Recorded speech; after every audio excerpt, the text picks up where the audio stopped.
Well, I do not have any slides, and I have, well, I actually do have a degree, but I'm not going to give you a thesis on anything either. I'm just going to talk a bit about my experiences. I'm also a director on an insurance cooperative in Canada, which is one of the largest multi-line insurers, as well as I'm a director on a regional agriculture consumer fuel co-op. So I want to kind of come at it from that way, plus with my experiences, as was said earlier, I've had the opportunity of being in farm organizations for years, and as president of the International Federation, traveled a lot, and particularly a lot in developing countries. So a bit of sense of both trying to organize the kind of resources to build co-ops in those countries and some of the limitations that came with that. So I'd like to speak on that. I'm a big fan of co-ops, obviously.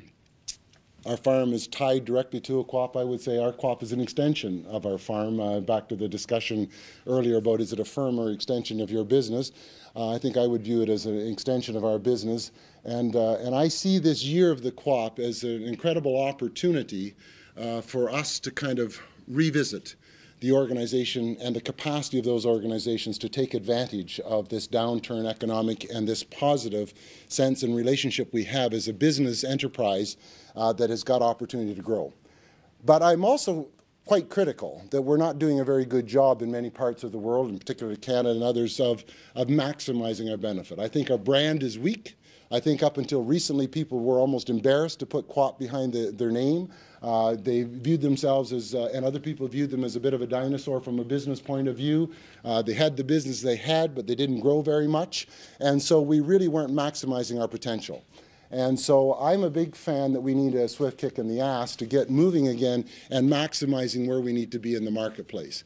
I do believe that we need to be conservative with our growth, and that is our strength. But on the other hand, we do need to see the opportunities that are out there and really roll back, what do we need to be successful? I believe the world over the last 20 or 30 years has gone out of its way to give opportunity to capitalists to really take advantage of world markets. I don't think most governments have gone out of their way at all to meet the needs of the cooperative sector and build the types of tools from taxation policy to regulatory frameworks to move forward. I had the opportunity and am currently on the International Year of the Co-op Committee that's supposed to give advice to the UN on what they should be doing during this time period. And so I took the opportunity to go over to FAO, the Food and Agricultural Organization in Rome, to encourage a change in thinking there. And I'm really quite optimistic now, for example, with organizations like the FAO. The new head of the organization, the Director General, is from Brazil. He's a keen cooperative supporter and sees it as a very strong tool to help to meet the needs of the poor in a more equal way. And I think that there's a possibility we can start rebuilding. FAO got rid of all of its support mechanisms for co-op development in the developing world. And so it really is starting from no real technical assistance of any substance to national governments to help them with the type of regulatory needs they require. And so we've put an ask into him, both the World Farmers Organization, which is the new organization that replaced the International Federation, and I know himself is looking at starting to rebuild the technical support that's required. I think that we have to do some of the branding. Maybe it's not a New Zealand question. I'll leave that to people who know your organization better. But I'm a big fan of what the UK did, of really bringing a common brand to the co-op movement. To doing things like using a credit card system that can work on any co-op that's registered under the program, an affinity program. People want to belong. I mean, you look at all the affinity groups that are out there, from banks to credit card systems to travel groups. Costco, for God's sakes, most people think it's a co-op because they had to pay a membership due to shop there. I mean, people just want to belong, which is really our territory. And I think that we need to reclaim that territory and really talk in a much more positive and aggressive way on the benefits of a co-op. I think, for example, with what's going on in the Occupy movement, it's an absolute perfect fit for the expression of co-ops. The only problem is we weren't there. Somebody should have gone down there to New York and parked themselves there and been handing out brochures on the principles of co-ops internationally and to the Occupy movement, so we could have got some media time out of there. Fonterra should have been there handing out, you know, yogurt and ice cream and talking to people about this is how you deal with this issue. But we're really, really terrible on the PR, on the communication strategy.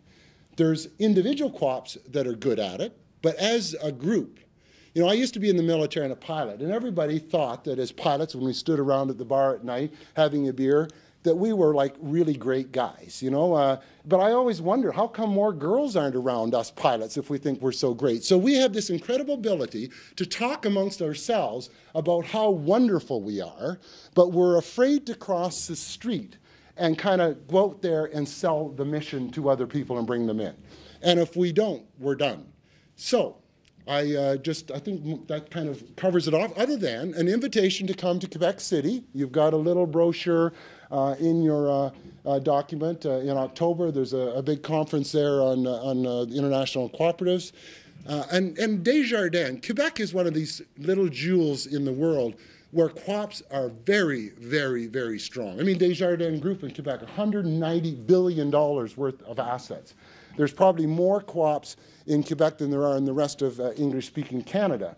But the growth is starting to come back. We've had a huge problem with our agriculture co-ops in the prairies. They made some big mistakes in the past, and they're gone. Effectively, what used to be 500 Fortune 500 companies in size have really disappeared and all gone, and now we're basically have a multinational grain handling system in our prairie provinces. So getting it right is critically important.